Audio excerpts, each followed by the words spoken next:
Drew Blazik here. This is going to be a lecture on chapter 5. This will be a little quicker than chapter 4, but it's a continuation from chapter 4 in that regard.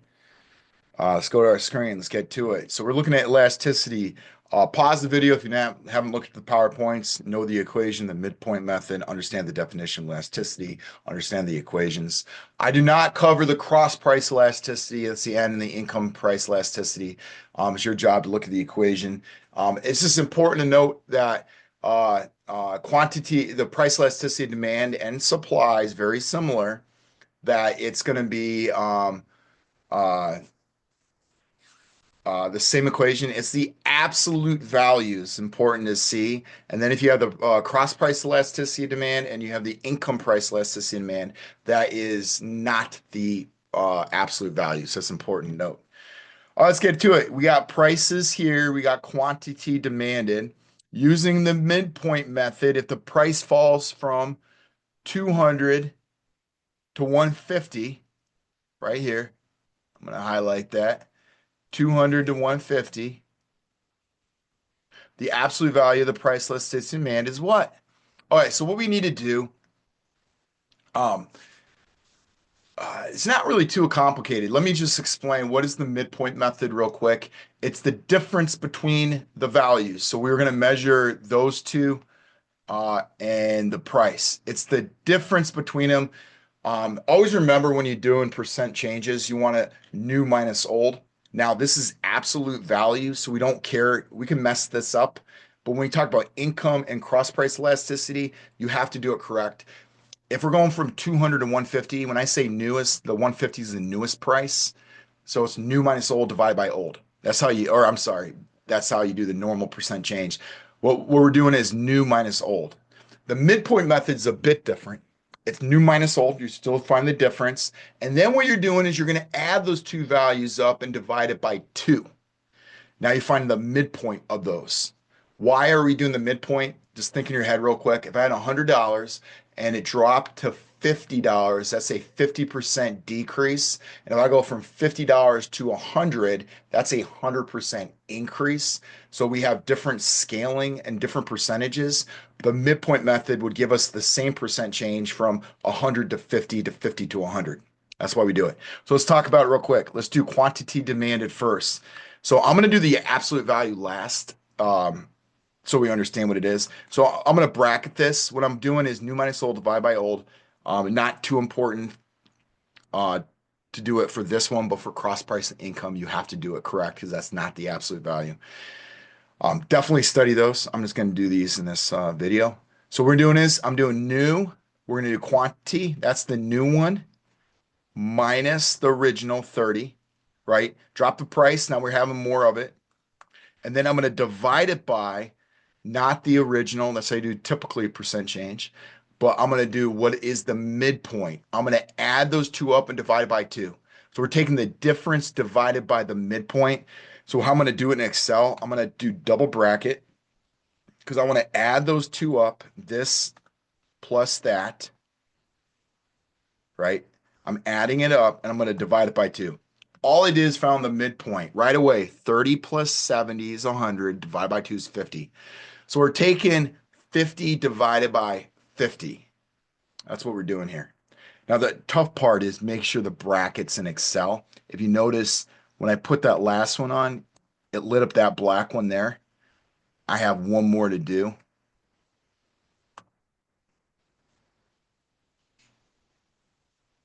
Actually, I don't have one more. That's good right there. Now, if I do this, that's 80% change in quantity demanded, and that's correct. Now, see what happens to price. Again, we want the absolute value. This is positive, so we're good. But if I was going to make sure it's absolute, because if we went the other direction, it would be a negative.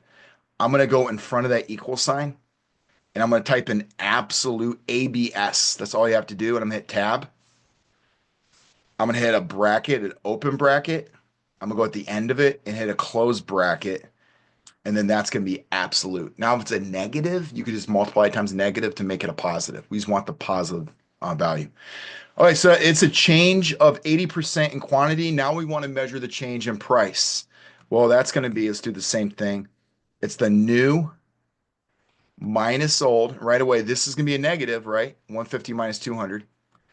And then I'm going to divide it by, now I want at the midpoint. I'm going to add those up. 200 plus that is 350.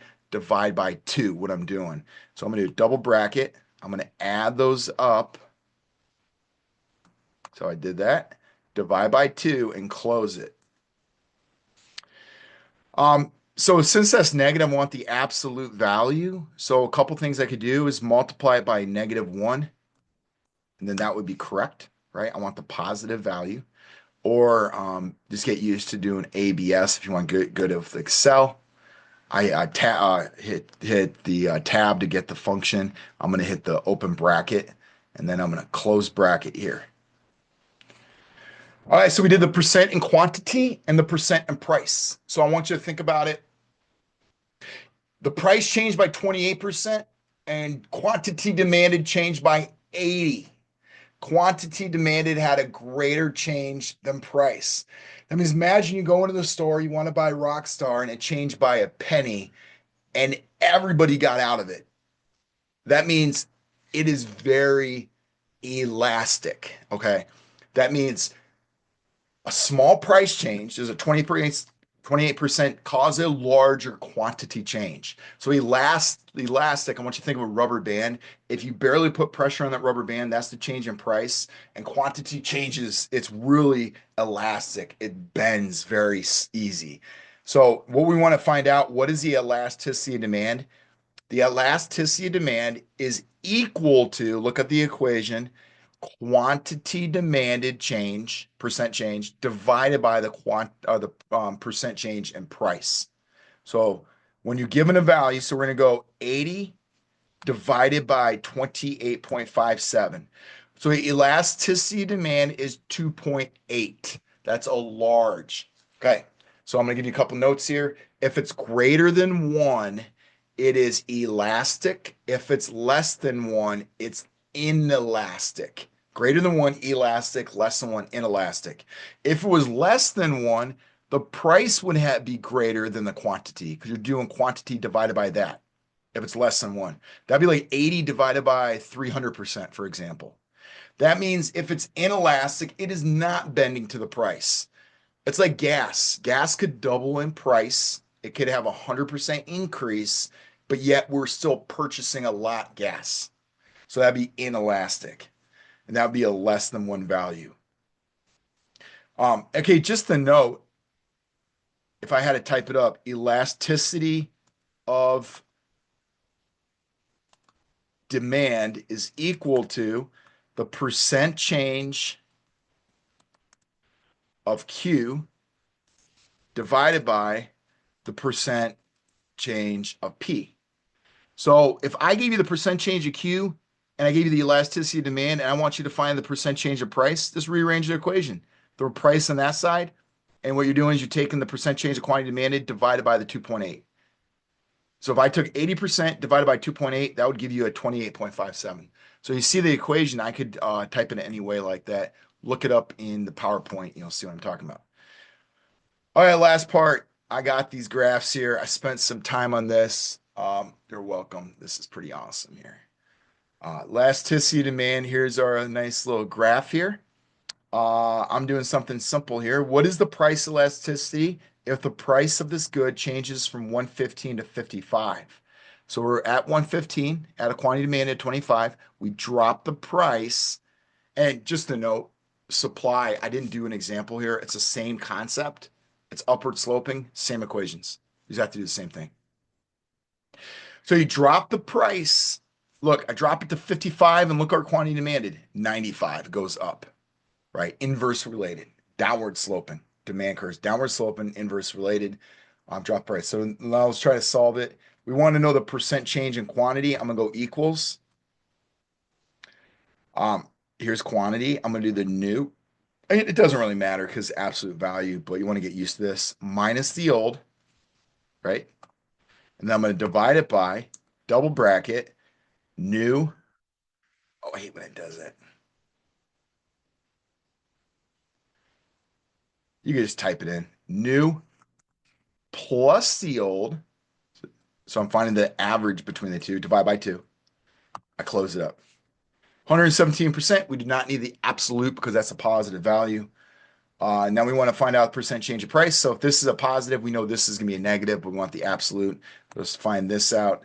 Um, and then this is going to be the change in price. So it's the new price, 55, minus the original price. Close it up. That's going to be divided by, double bracket. Now I'm going to add those up. That plus this, divide by 2. Now close it up.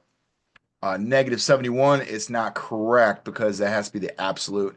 And what I'm going to do is I'm just going to multiply it times a negative 1. Probably easier than worry about the ABS because sometimes those long equations can get a little complicated. Just do what I'm doing and you should be fine. All right, what's the price elasticity and demand? Now, right away, I'm looking at it. It had a change of 71% price, but quantity changed by more than that. The change in quantity is greater than the change of price, so it's elastic.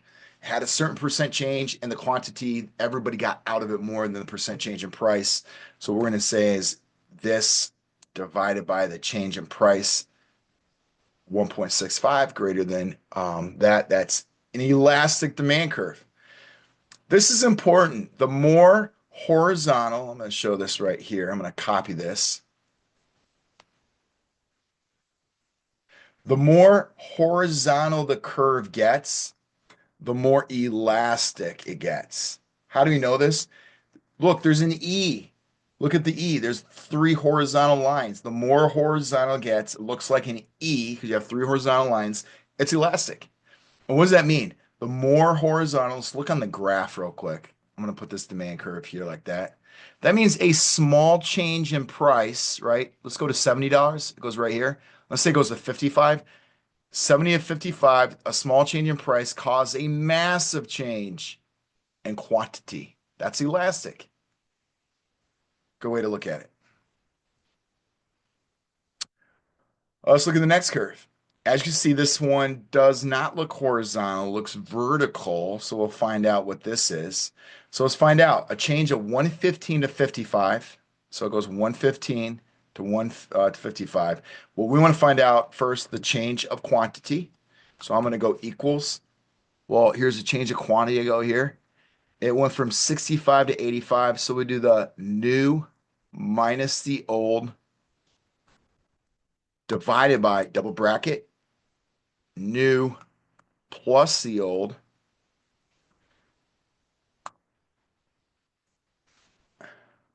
Oh, I'm sorry, messed up. I want to bracket it, divide by 2. So I want that function. I'm adding it up, divide by 2. That's the average of those. So increase by 27% by that drop in price. Now let's look what the change. You see price was a great, same values here, 117. So we kind of know the answer that the change in quantity was less than the change in price. So let's find out the price. I'm going to go equals.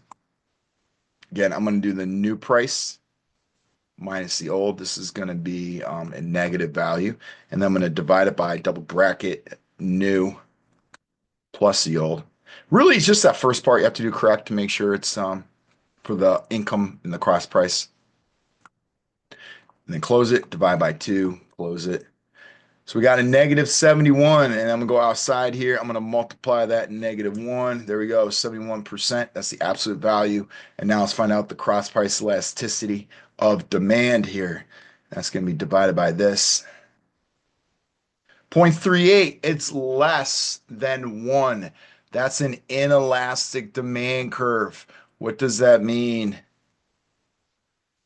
That means the more vertical it gets, it's inelastic, the more vertical. The more horizontal it gets, it's becoming elastic.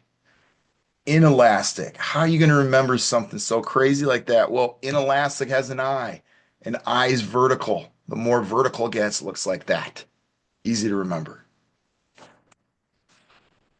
Uh, just to show right here, look, the more vertical it gets, it's like gas. Gas is inelastic. Let's just put it here. Look, I could have a massive change in price. We can go from 55, right, about 48 units. Well, let's just move it. 55 is at 45. And then we can go all the way up, let's say, to 130. Look at that massive change and had a small change in quantity. That's inelastic. That's like food. Got to look at it, the PowerPoint. Food. That's inelastic. You want to look at stuff like that. So you want to luxuries and you have necessities. You want to look at the PowerPoint, um, and then you get a better idea. Well, there you go. Any questions, please let me know, and I'll see you in the next videos.